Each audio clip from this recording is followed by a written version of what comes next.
Hello বন্ধুরা, welcome to my channel. আমি সুশান্ত। আজকের এই ভিডিওয়ে আমরা দ্বিতীয় শ্রেণীর আমার বই দ্বিতীয় পর্বের 150 নম্বর পৃষ্ঠায় যে ইংরাজি পড়াগুলি রয়েছে সে পড়াগুলিকে পড়ে নেব। আর তোমরা যারা এর আগের ভিডিওগুলি দেখোনি, প্লেলিস্টে গিয়ে অবশ্যই দেখে নিতে পারো। এছাড়াও তোমাদের ট্যালেন্ট সার্চ পরীক্ষার ভিডিও আমার এই চ্যানেলের মধ্যে দেওয়া রয়েছে, সেগুলিও দেখতে পারো। দেখো, এইখানেতে বলেছে see the picture and fill in the gaps, অর্থাৎ এখানের এই ছবিগুলিকে ভালো করে লক্ষ্য করতে বলেছে। এবং ছবিগুলি দেখার পর এই যে শূন্যস্থানগুলো দেওয়া রয়েছে এইগুলিকে ভালো করে তোমাদের পূরণ করতে হবে, ঠিক আছে? তো দেখো, প্রথমেই আমরা দেখতে পাচ্ছি এইখানেতে বলের ছবি দেওয়া আছে। দেখতে পেয়েছো কটা বল আছে এখানে? তিনটে। দেখো গুণে, একটা দুটো তিনটে বল।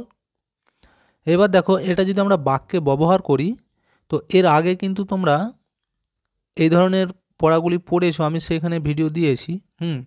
দেখো কি লেখা আছে, দিজ আর 3। এই জায়গাটাতে আমরা কি লিখব? দেখো ওইখানটা হয়ে যাবে কি, বলস, BALLS, বলস। কেন বলো তো? এর আগে কিন্তু আমি অলরেডি বলেছিলাম যে কাছের যখন একটার বেশি জিনিস বোঝায় তখন আমরা এই দিজ ব্যবহার করি, THES, দিজ। বুঝতে পেরেছো? তাহলে এখানে তো একের বেশি আছে, সেই জন্য দিজ হয়েছে। আর এই দিজের পর আর লিখতে হয়, বুঝতে পেরেছো? ARER। তাহলে দিজ হলো, আর হলো, আর তিনটে ছিল বলে এখানে 3 হয়েছে। আর এখানে বলের ছবি, সেই জন্য এখানে আমরা বল বানানটা লিখে দেবো, BALL, আর শেষে একটা S যোগ করে লিখতে হয় একের বেশি হলে। বুঝতে পেরেছ? একই রকম করে দেখো, পরের ছবিতে এখানে দেখা যাচ্ছে দুটো মেয়ে, তাই তো? তাহলে দুজন যেহেতু, এখানে আমরা কি লিখবো? দেখো, দিজ, একের বেশি হলেই বলেছি দিজ হবে, THES, আর তারপরে আর লিখতে হয়, দিজ আর। এরপর কটা ছিল এখানে? দুজন। তাহলে এই জায়গাটিতে আমরা লিখব 2, TWO, 2। আর এই জায়গাতে লিখবো কি, গার্লস, GIRLS, শেষে একটা S যোগ করে লিখতে হবে, কারণ এখানে একজনের থেকে বেশি আছে। এইভাবে কিন্তু তোমাদেরকে লিখতে হবে, ঠিক আছে? আচ্ছা, এর পরেরটা দেখো, এখানে কিসের ছবি দেখা যাচ্ছে? টুপির ছবি। তো টুপিকে ইংরেজিতে কি বলে বলো তো? ক্যাপ মানে টুপি হয়, কিন্তু এখানে সেই ক্যাপটা লিখবো না, কারণ এই টুপিটাকে বলা হয় হ্যাট, মানে যেটাকে সাহেবি টুপি বলে, ঠিক আছে? দেখো, দিজ লেখা আছে, দিজের পর সবসময় কি বলেছি? আর হবে, তাহলে এই ঘরটিতে লিখবে ARER। আচ্ছা, এবার এইখানে দেখো কটা টুপি আছে? 4টে। তাহলে এইখানে আমরা কি লিখবো? 4, FOUR, 4। এবার এইখানটাতে লিখবো আমরা টুপির ইংরাজিটা কি হবে? হ্যাটস, HAT, আর শেষে একটা S যোগ করে দেবো, হ্যাটস, কারণ একের বেশি আছে। তাহলে এটা হয়ে যাচ্ছে কি, দিজ আর 4 হ্যাটস। এই হয় 4টি টুপি। বুঝতে পেরেছো? পরেরটা দেখো, এবার কিছু কাপের ছবি দেওয়া আছে, দেখতে পেয়েছো? 1, 2, 3, 4, 5টা। তাহলে আমরা প্রথমেই কি লিখব? দেখো এইখানটায় লিখব কি, দিজ, THES। বলেছি যে কাছের জিনিস যখন একের বেশি হয় সঙ্গে সঙ্গে তখন এটা লিখতে হবে, দিজটা। তাহলে এখানটায় হবে দিজ, THES। আর যখনই দিজ লিখবো তার সাথে কি লিখতে হয় বলেছি? আর। তাহলে এই ঘরটিতে লিখবে RARER। আর দেখো কটা কাপ ছিল? 5টা। তাহলে এইখানটায় লিখবো আমরা 5, FIV, আর লাস্টে লিখে দেবো কাপ বানানটা CUP, আর শেষে একটা S লিখে দিতে হবে, কারণ একের বেশি আছে। তাহলে এটার পুরোটা কি হলো? These are 5 cups. এই হয় 5টি কাপ। বুঝতে পেরেছ? আচ্ছা, এরপর নিচয় দেখো কি আছে, এইখানে বলেছে C the picture, fill in the gaps with this and these। তাহলে দেখো এইখানেও বলেছে যে এই ছবিগুলিকে লক্ষ্য করো বা দেখো এবং এই শূন্যস্থানগুলিকে পূরণ করতে হবে কি দিয়ে? দেখো এখানে লেখা আছে হয় দিস, THIS, দিস, আর না হলে দিস, THES, দিস। বুঝতে পেরেছ? তাহলে দেখো আরও একবার আমি বলে দিই, এর আগেও কিন্তু বলে দিয়েছিলাম যে কোথায় দিস হয় এবং কোথায় দিজ হয়। কাছের যখন একটাই জিনিস বোঝাবে তখন দিস হবে, THIS, দিস। বুঝতে পেরেছ? আর কাছেরই যখন একের বেশি জিনিসকে বোঝাবে তখন আমরা লিখব এই বানানটি THEAC, দিজ। বুঝতে পেরেছো? এই হচ্ছে দুটো নিয়ম। তাহলে প্রথমেই দেখো এখানে আমরা দেখতে পাচ্ছি কিসের ছবি? এটা হাঁসের ছবি দেখা যাচ্ছে। কটা হাঁস আছে? একটাই আছে। তাহলে আমি কি বলেছি, কাছের একটা জিনিস বুঝালেই তখন আমরা কি লিখব? দিস। তাহলে এইখানটাতে আমরা লিখব এই THIS, দিস। তাহলে এখানটা পুরোটা কী হবে? দিস ইজ এ ডাক, মানে এই হয় একটি হাঁস। আর দেখো একটা জিনিস মনে রাখতে হয় যে দিসের পরই সবসময় ইজ হয়, আর একটা জিনিস বোঝালে এ লিখতে হয়। এইগুলি একটু মনে রাখতে হবে তোমাদেরকে। বুঝতে পেরেছো? তাহলে কাছের একটা জিনিস বোঝালেই দিস দিয়ে লিখব, সঙ্গে সঙ্গে তারপরে ইজ হয়ে যাবে, আর একটার জন্য এ লিখতে হয়। এই হচ্ছে নিয়ম। এবার দেখো এই দিকেরটা, এখানে একের বেশি আছে। কটা আছে? দুটো। তাহলে আমরা এখানে কি ব্যবহার করবো? একের বেশি হলে বলেছি এই বানানটা হবে THEAC। তাহলে এটা হচ্ছে দিজ। আর একের বেশি হলেই দেখো দিজের পর আর হয়, তারপর টু আর ডাক, DUCK, শেষে দেখো একটা এস যোগ করা আছে, কারণ এখানে একের থেকে বেশি বলে। তাহলে এটার মানেটা কি হলো? দিজ আর টু ডাকস, এই হয় দুটি পাতিহাঁস। পরেরটা দেখো, এখানে পাখার ছবি দেওয়া আছে একটা। তাহলে একটাই পাখা, দেখো এ ফ্যান বলে লেখা আছে, দেখতে পেয়েছো? তাহলে যেহেতু একটাই বোঝাচ্ছে, প্রথমে আমরা কি লিখবো? এখানে দিস, THIS, দিস। আর দিসের পরে সবসময় কি বলেছি? ইজ হয়। তাহলে এখানটা লিখবে is. This is a fan, এই হয় একটি পাখা। এবার এই দিকে দেখো কটা আছে? একের বেশি আছে, তিনটে। দেখতে পেয়েছো? তাহলে তিনটে মানে আমরা কি কি লিখব? প্রথমেই তাহলে লিখতে হবে যে দিজ, THEAC, দিজ। তারপর লিখব আর, দিজের সাথে সঙ্গে সঙ্গে আর হয়, তাহলে দিজ আর। এখানটা লিখব থ্রি, যেহেতু তিনটে ছিল তাহলে থ্রি, আর এখানটা হয়ে যাচ্ছে ফ্যান, FANS। তাহলে এটার মানে কি হলো? দিজ আর থ্রি ফ্যানস, এই হয় তিনটি পাখা। বুঝতে পেরেছো? আচ্ছা, এবার নিচরগুলি দেখো। এইখানেতে ব্যাঙের ছবি দেওয়া আছে, দেখো কটা? একটাই। তাহলে আমরা প্রথমেই লিখব দিস, এই ঘরে লিখতে হবে দিস, THIS। দিসের পর সঙ্গে সঙ্গে ইজ হয়, তাহলে দিস ইজ, আর একটার জন্য এই ঘরটায় এ লিখব। দিস ইজ এ ফ্রগ, ব্যাঙের ইংরেজি কি? ফ্রগ। তাহলে এই হয় একটি ব্যাঙ। এবার এই দিকেরগুলো দেখো, পুরোটা আমরা যদি লিখি কি হবে? একের বেশি আছে, দেখো 1 2 3 4, চারটে।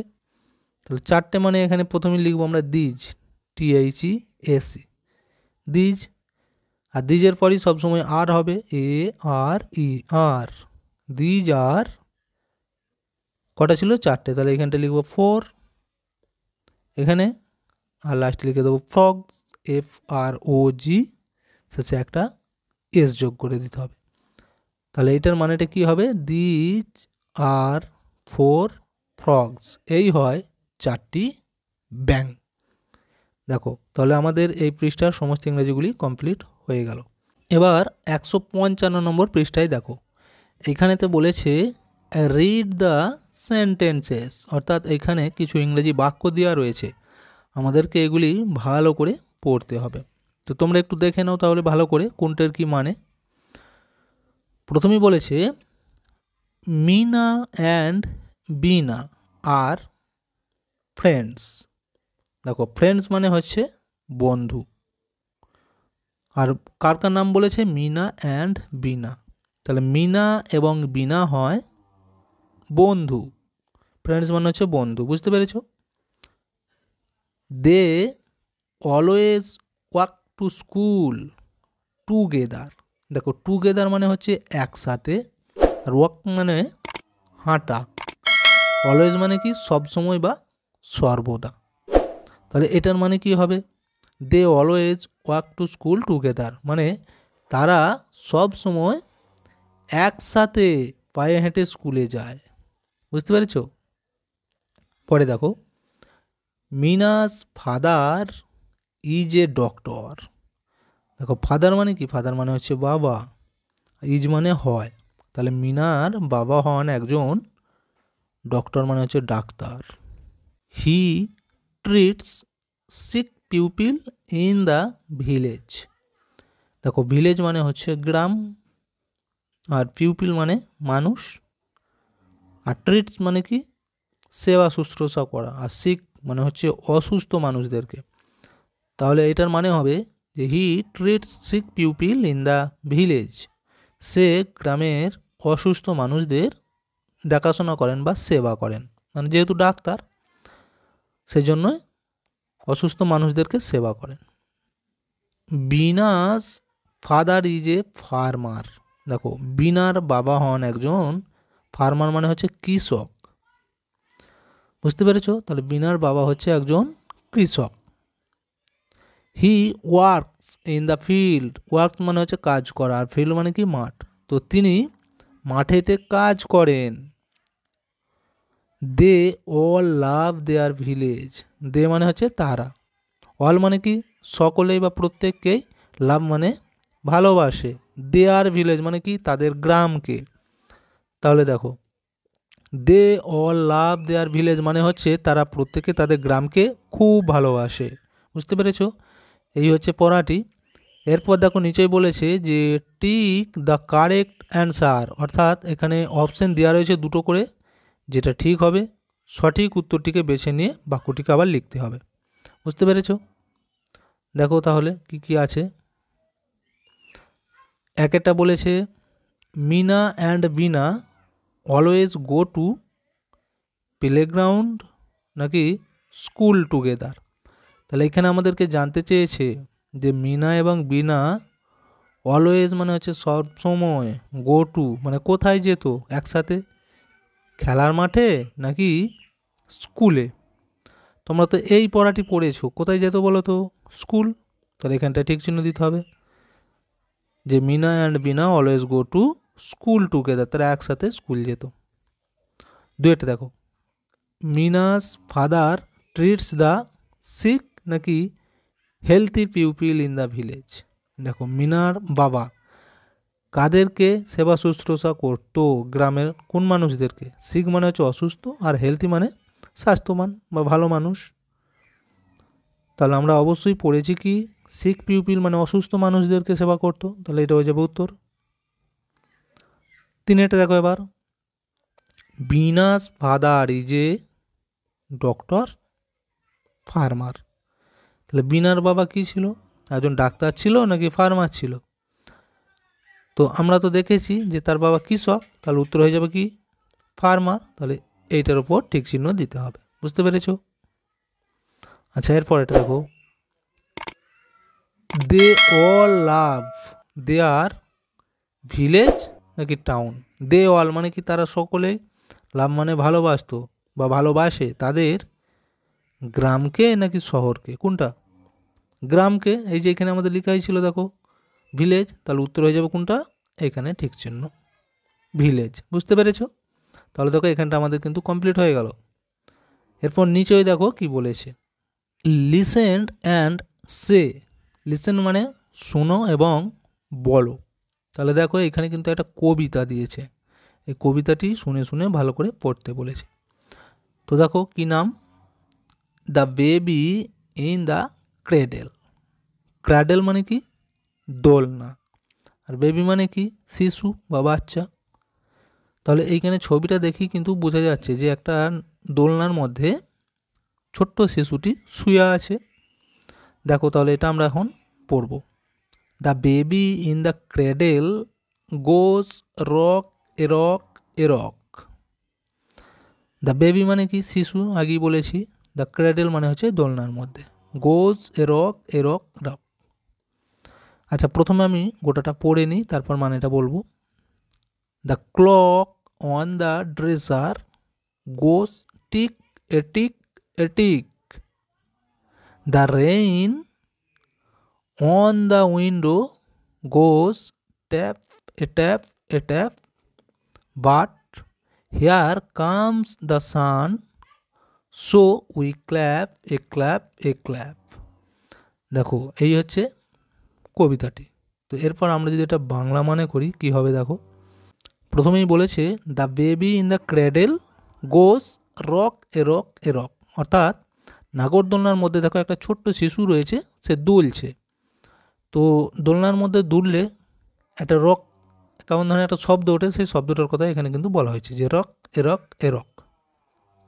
তারপর the clock on the dresser.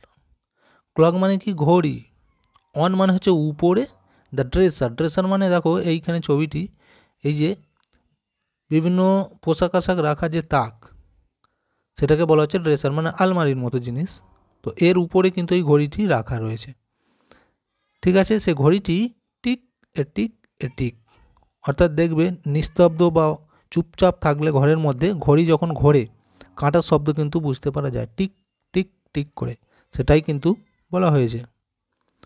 এরপর দেখো the rain on the window goes tap A tap A tap. আচ্ছা, রেইন মানে কি বৃষ্টি, অন দ্য উইন্ডো, উইন্ডো মানে কি হচ্ছে জানালা, জানালার উপরেতে বৃষ্টিগুলি কেমন ট্যাপ ট্যাপ করে পড়ছে, মানে দেখবে যখন বৃষ্টির ফোঁটা পড়ে একটা শব্দ ওঠে, সেটাই কিন্তু বলা হয়েছে টপ টপ করে।